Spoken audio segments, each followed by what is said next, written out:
dividing fractions and mixed numbers. So, dividing fractions is the same as multiplying fractions, pero yun nga lang, ang multiply natin ay ang reciprocal of the divisor.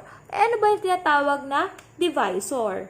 Ano ba yung divisor na yun? So, in division, tandaan ninyo, meron tayong tinatawag na dividend, divisor, and quotient. So, for example, dito sa given natin, 1/5 divided by 2/3. Ito po, na i-divide natin, ang tinatawag natin dividend. And then, divisor naman po itong 2/3. Yung sagot, ang tinatawag natin quotient. Yan. So, gawin na natin ito. Copy the dividend. Kokopyahin lang natin po yung dividend. 1/5 times the reciprocal. Pag sinabing reciprocal, babaliktarin lang natin. Kabaliktaran. Reciprocal ng divisor.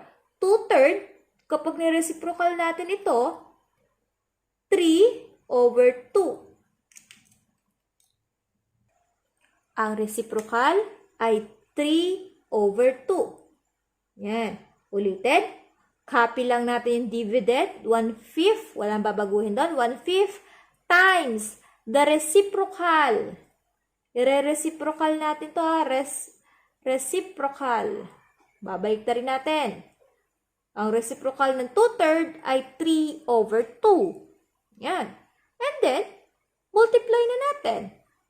Sa pag-multiply, ang multiply lang natin ay numerator times numerator and then denominator times denominator.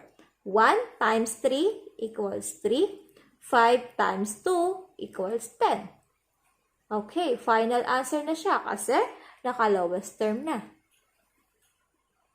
Okay, another example. 3/2 divided by 1/2. Meron na tayong improper fraction. Meron tayo dito. Yan, 1/2. Same process. Copy the dividend. 3/2 times the reciprocal. So, i-reciprocal natin ng 1/2. Magiging 2/1. Ayan. Reciprocal. And then, multiply.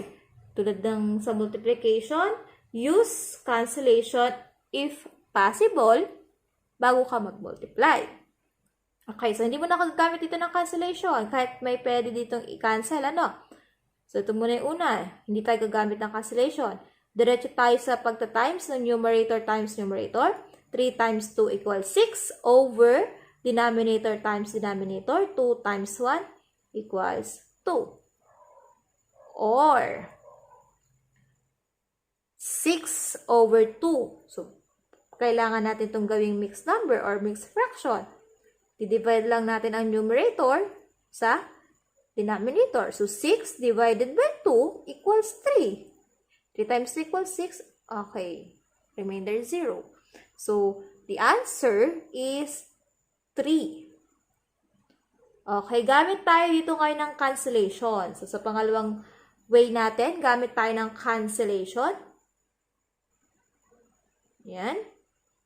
So, we have 3/2 times the reciprocal of 1/2, 2/1 equals, mapapansin natin, meron tayo pwedeng i-cancel dito.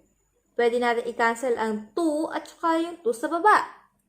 Pwede natin silang i-divide sa 2. 2 divided by 2 is 1. 2 divided by 2 is 1. Then, multiply. 3 times 1 equals 3. 1 times 1 equals 1. Or simply 3. Yan. Parehas lang sila ng naging sagot. So, ulitin ko. In dividing fractions is the same as multiplying by the reciprocal of the divisor. Huwag lang kalilimutang i-reciprocal yung divisor natin. Madaming way pag-divide ng fraction. Pwede tayong mag-cross multiplication. Pero itong tinuturo ko sa inyo ay reciprocal. Ano po? Another example, 42 divided by 6/7. Meron tayong whole number. So, tulad ng process kanina sa multiplication, yung 42 or yung whole number, gagawin natin itong fraction by putting 1 as the denominator. Yan. Yung 1 ang ating magiging denominator para sa ating whole number. And then, multiply by the reciprocal. Huwag kalilimutan i-reciprocal. Reciprocal of 6/7 is 7/6. Yan. Next. Okay? So, tulad ng sabi ko kanina, pwede kayong mag-cancellation para mas mabilis. Pwede rin hindi. So, eto, gagamitan ko na agad siya ng cancellation. So, if possible, use cancellation before multiplying. Si 6 and 42, pwede siyang makancel. Bakit po? Kasi pwede siyang i-divide sa 6. Multiple or divisible po sila sa 6. So, di-divide ko sila sa 6. 42 divided by 6 equals 7. And 6 divided by 6 equals 1.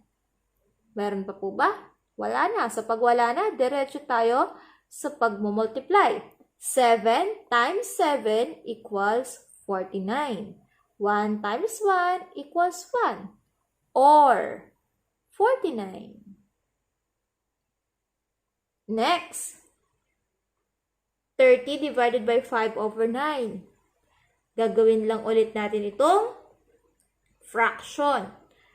Lalagyan lang natin siya ng 1 bilang kanyang denominator.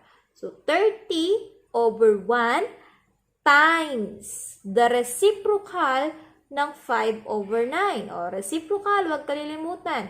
Reciprocal ng 5/9 is 9/5 equals. So, use cancellation. Gamit tayo ng cancellation. Kung titingnan, si 30 at si 5, pwede natin itong i-divide kay 5. So, i-divide natin kay 5. 30 divided by 5 equals 6. And 5 divided by 5 equals 1. Then, multiply na tayo. Numerator times numerator. 6 times 9 equals 54. Next, over denominator times denominator. 1 times 1 equals 1. Or 54. Yan. So, ganun lang pag mag-multiply tayo ng fractions, tapos may kasamang ay times natin sa whole number. Huwag kalilimutang lagyan ng 1 para hindi malito. And then, times ito sa reciprocal. Huwag kalilimutang i-reciprocal. Okay, next example. And 2 and 1/2 divided by 8 and 1/2. So, magdi-divide tayo ng dalawang mixed numbers. Ano? Same process. Kapag naka-mixed number, gagawin natin ito improper. Paano gagawin improper? Para gawing improper, ita-times lang natin sila. Denominator times whole number. 2 times 2. 2 times 2 equals 4. So, 2 times 2 equals 4 plus the numerator 1 equals 5. Sulat doon. 5. Then, copy. Yan. Copy the denominator. Next. Dito tayo sa 8 and 1/2. 8 and 1/2. So, divide ko muna. Yan. 8 and 1/2. 2 times 8. Ulit. 2 times 8 equals 16. O, 2 times 8 equals 16 plus 1 equals 17. Copy the denominator. Yan. So, change na natin sila into improper fraction. Multiply na tayo. 5 over 2, copy. Sulat lang natin. Times the reciprocal of the divisor, 17 over 2. The reciprocal of 17 over 2 is 2 over 17. Ayan po. Now, use cancellation if possible before multiplying. So, mapapansin natin, si 5 over 2 times 2 over 17, pwede tayong mag-cancel. Alin ang pwede i-cancel? Ang 5 and 17 ba? Hindi po. Eto, 2 at saka 2. Pwede natin silang i-divide sa 2. 2 divided by 2 is 1. 2 divided by 2 is 1. Yan. Wala na. Mag-multiply na tayo. 5 times 1 equals 5. 1 times 17 equals 17. So, tingnan ang sagot. Ayan. Nakasimplify na siya. Kaya ito ang ating final answer. Next, dito naman. 3 and 1/3 divided by 8 and 1/2. Same process. So, change muna natin ito into improper fraction. To change mixed number to improper fraction, multiply the denominator to whole number. 3 times 3, okay, sulat ko, 3 times 3 equals 9. And then add the numerator. 3 times 3 equals 9 plus 1 equals 10. So, 10 over 3. Parehas pa rin ang kanyang denominator. Divided by, so ito naman i-change natin. Same process. Multiply natin ang denominator sa whole number. 2 times 8. 2 times 8 equals 16 plus 1 equals 17 over 2. Yan. And then, equals, multiply na natin. Copy the dividend, 10 over 3 times the reciprocal. Ang reciprocal ng 17 over 2 ay 2 over 17. Now, i-check po kung meron pa tayong pwedeng i-cancel. Use cancellation if possible. Laging tatandaan, wala na. So, kapag wala na, mag-multiply na po tayo. Numerator times numerator, 10 times 2 equals 20. Next, denominator times denominator, 3 times 17. Try natin. 17 times 3. 3 times 7 is 21. Carry 2. 3 times 1 equals 3 plus 2 equals 5. So, 20 over 51. Final answer na po ba? Yes po. Yan na po ang final answer. So, tandaan, in dividing fractions, ulitin ko lang, dividing fractions, multiply the reciprocal. So, i-reciprocal natin yung divisor. Kapag naman naka-mix fraction pa siya, kailangan pa natin i-change into improper fraction.